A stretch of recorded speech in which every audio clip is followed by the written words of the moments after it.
ഈ കഥാപ്രസംഗത്തിനായി കാതോർക്കും. ചെരുപ്പ്, തക്കാളി, ചീഞ്ഞമുട്ട ഇത്യാദി മാരകായുധങ്ങൾ കയ്യിലുള്ളവർ ദയവായി ഹോളിന് പുറത്തു പോകണമെന്ന് ഞാൻ താഴ്മയെ അപേക്ഷിക്കുന്നു.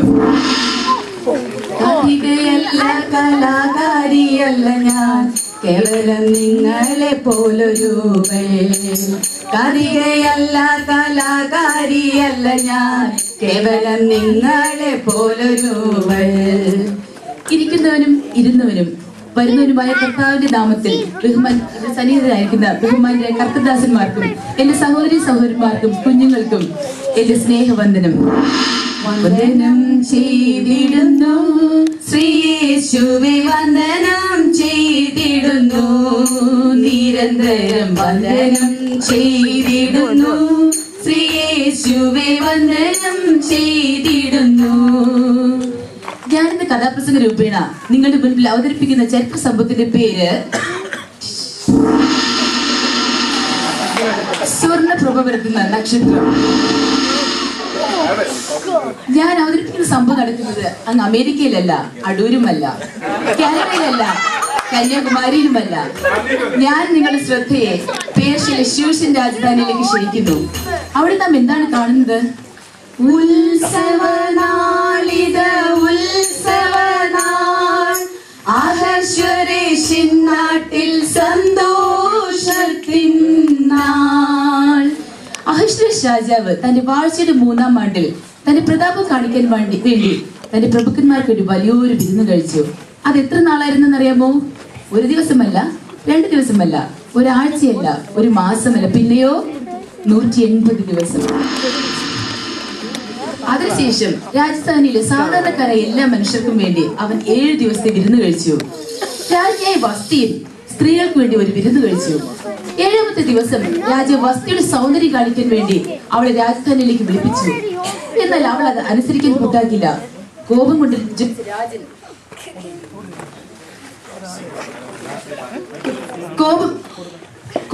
ജ്വലിച്ച രാജൻ രാജൻ വസ്തിയെ നീക്കിക്കളഞ്ഞു. മാതൃകയില്ലാത്ത രാജ്ഞി തന്റെ ഭാഗ്യം നഷ്ടമാക്കി. രാജാവിന്റെ കോപം ക്ഷണിച്ചപ്പോൾ രാജാവിന്റെ കോപം ശമിച്ചപ്പോൾ മന്ത്രിമാരുടെ വാക്കനുസരിച്ച് സകല സംസ്ഥാനങ്ങളിൽ നിന്നും സൗന്ദര്യമുള്ള കന്യകമാരെ കൊണ്ടുവന്ന് രാജാവിന് ഏറ്റവും ഇഷ്ടമായവളെ വസ്തിക്ക് വരെ രാജ്ഞിയാക്കാൻ തീരുമാനിച്ചു. പ്രവാസിയായി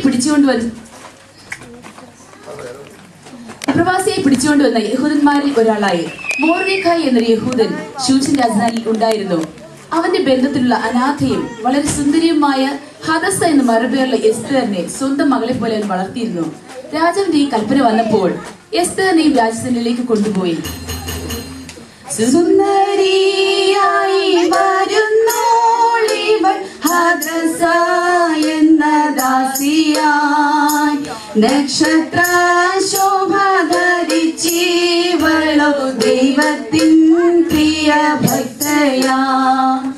എസ്തേറിനോട് താൻ യഹൂദ ജാതിക്കാരിയാണെന്ന് അറിയിക്കരുതെന്ന് മൊർദെഖായി പറഞ്ഞിട്ടുണ്ടായിരുന്നു. അതുകൊണ്ട് അവൾ അത് മറച്ചു വെച്ചു. 12 മാസം കഴിഞ്ഞപ്പോൾ അവളെ രാജസന്നിധിയിലേക്ക് കൊണ്ടുപോയി. രാജാവിന് അവളെ മറ്റാരെക്കാളും ഇഷ്ടമാവുകയും വസ്തിക്ക് പകരം രാജഗിരിയുടെ തലയിൽ വെച്ച് അവളെ രാജ്ഞിയാക്കുകയും ചെയ്തു. ഇത്രത്തോളം എന്നെ കൊണ്ടുവന്നിടുവാൻ ഞാനും എൻ കുടുംബവും എന്തുള്ളൂ, എത്ര ശ്രേഷ്ഠമായതെല്ലാം നൽകിടുവാൻ എന്തുള്ളൂ യോഗ്യത നിൻ മുൻപിൽ. കാലം കടന്നുപോയി. ഒരു ദിവസം മൊർദെഖായി കൊട്ടാരത്തിന്റെ വാതിൽക്കൽ ഇരിക്കുമ്പോൾ പാൽക്കാവൽക്കാരായ 2 ഷണ്ഡന്മാർ രാജാവിനെ ഉപദ്രവിക്കാൻ പദ്ധതിയിടുന്ന കേട്ടു. മൊർദെഖായി ഇത് എസ്തേറിനെ അറിയിക്കുകയും അവൾ രാജാവിനെ അറിയിക്കുകയും ചെയ്തു. അന്വേഷിച്ചപ്പോൾ സത്യമെന്ന് പറഞ്ഞ രാജാവ് അവർ രണ്ടുപേരെയും തൂക്കിക്കൊല്ലുകയും രാജാവിന്റെ ദിനവൃത്താന്ത പുസ്തകത്തിൽ അത് എഴുതിവെക്കുകയും ചെയ്തു. അതിനുശേഷം ഹാമാൻ എന്ന ഒരു മനുഷ്യനെ രാജാവ് ഏറ്റവും മഹാനാക്കുകയും തന്റെ ഭൃത്യന്മാരെല്ലാവരും അവനെ കുമ്പിട്ട് നമസ്കരിക്കണം എന്ന് കൽപ്പിക്കുകയും ചെയ്തു. എന്നാൽ ജീവനുള്ള ദൈവത്തെ സേവിക്കുന്ന മൊർദെഖായി ദൈവത്തോട് പറഞ്ഞു, ആരാധ്യനേ സമാരാധ്യനേ ആരിലും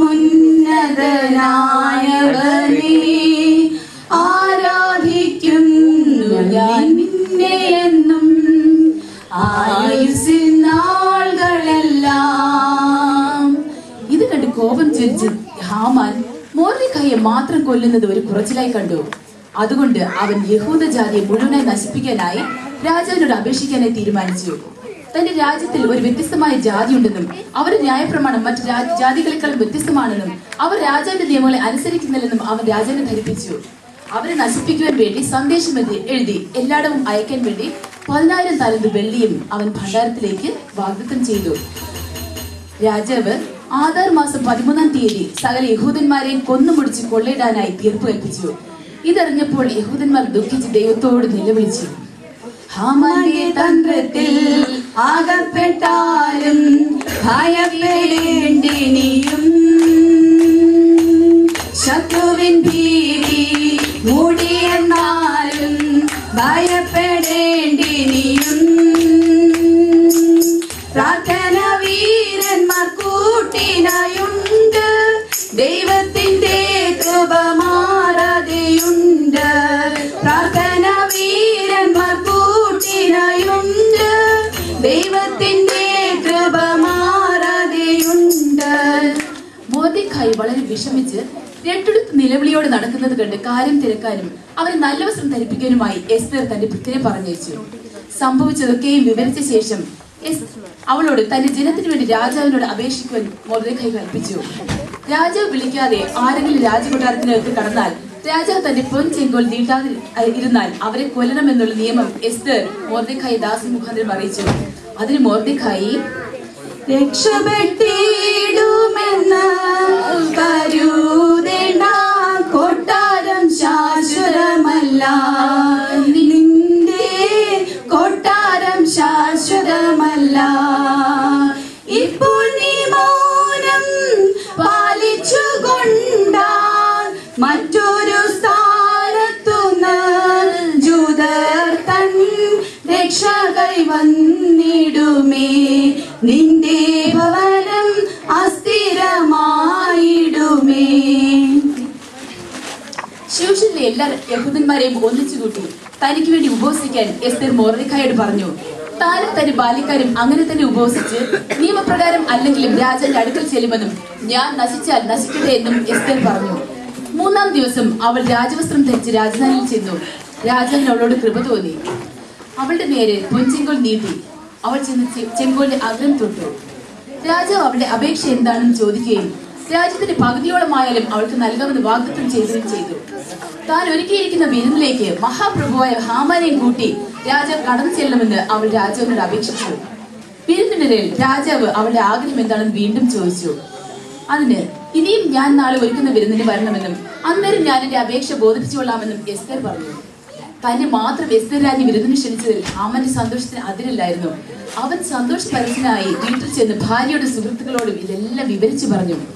50 മുഴം ഉയരമുള്ള ഒരു കഴുവരമുണ്ടാക്കി അതിൽ മൊർദെഖായിയെ തൂക്കിക്കളയാൻ പിറ്റേന്ന് രാവിലെ രാജാവിനോട് അപേക്ഷിക്കുവാൻ അവർ അവനെ ഉപദേശിച്ചു. ഇതവന് നന്നായി ബോധിച്ചു. അന്ന് രാത്രി രാജാവിന് ഉറക്കം വന്നില്ല. ഉറക്കമില്ലായ്മയ്ക്ക് മരുന്നായി ദിനവൃത്താന്ത പുസ്തകം അവനെ വായിച്ചു കേൾപ്പിക്കാൻ രാജാവ് കൽപ്പിച്ചു. അന്നേരം മൊർദെഖായി തന്നെ രക്ഷിച്ച വിവരം വായിച്ചപ്പോൾ മൊർദെഖായിക്ക് എന്ത് പ്രതിഫലമാണ് കൊടുത്തതെന്ന് രാജാവ് ചോദിച്ചു. അതിന് ഒന്നും കൊടുത്തിട്ടില്ല എന്ന് ഭൃത്യന്മാർ അവരോട് മറുപടി പറഞ്ഞു. ആരെവിടെ? രാജാവ് ഉറക്കി ചോദിച്ചു. മൊർദെഖായിയെ തൂക്കിക്കളയാൻ വേണ്ടി അനുവാദം ചോദിപ്പാൻ നന്ന രാവിലെ വന്ന് ഹാമാൻ അവിടെ നിൽപ്പുണ്ടായിരുന്നു. രാജാവ് ബഹുമാനിക്കാൻ ഇച്ഛിക്കുന്ന പുരുഷന് എന്തെല്ലാം ചെയ്തു കൊടുക്കണമെന്ന് ഹാമാനോട് രാജാവ് ചോദിച്ചു. തന്നെ അല്ലാതെ രാജാവ് ആരെ ഇത്രയേറെ ബഹുമാനിക്കുന്നു എന്ന് വിചാരിച്ച് ഹാമാൻ പറഞ്ഞു.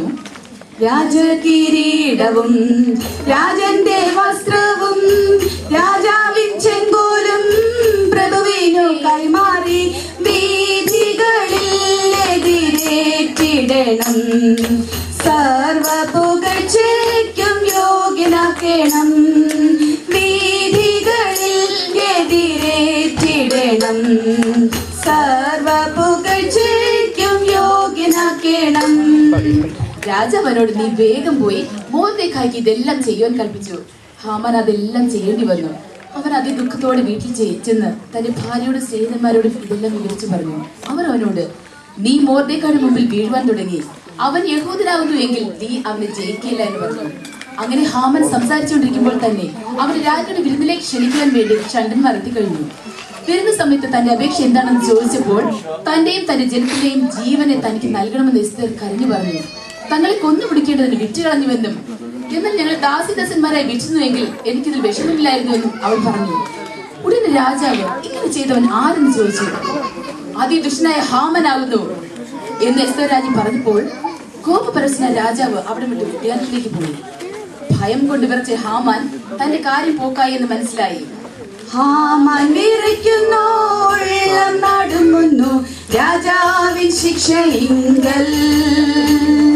ജൂതർ സ്തുതിക്കുന്നു, യഹോവയെ വാഴ്ത്തുന്നു, കർത്താവിൻ കരുണയിങ്കൽ, കർത്താവിൻ കരുണയിങ്കൽ.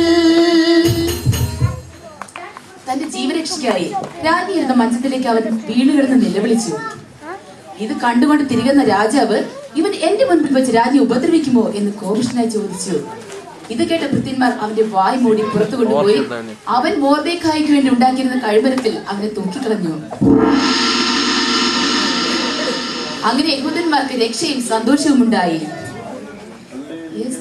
എസ്തേറും തന്റെ പിതൃഭവനമെല്ലാം ഉല്ലാസത്തോടെ ജയഘോഷം മുഴക്കി. സ്വർഗത്തിൽ വസിക്കുന്നവൻ കഴിഞ്ഞല്ലോ, സ്വർഗത്തിൽ വസിക്കുന്നവൻ കഴിഞ്ഞല്ലോ. ആമോദമായി പാടി, ആമോദമായി പാടി, ആമോദമായി പാടി ജയത്തിൻ ഗീതം, ആമോദമായി പാടി ജയത്തിൻ ഗീതം. യേശുക്രിസ്തുവിനെ പോലെ തന്നെ സ്വന്തം ജനത്തിനു വേണ്ടി തന്റെ ജീവൻ ഒഴിഞ്ഞു വെച്ചവളാണ് എസ്തേർ.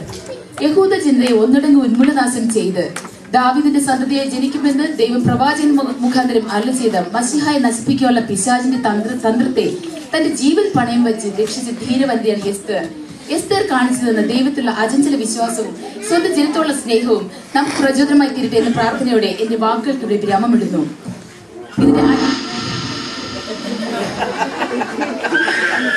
ഇതിന്റെ അണിയറയിൽ പ്രവർത്തിച്ചവരെ പരിചയപ്പെടുത്തിക്കൊണ്ട് ഞാൻ എന്റെ സംരംഭത്തിൽ നിന്ന് വിരമിക്കുന്നു.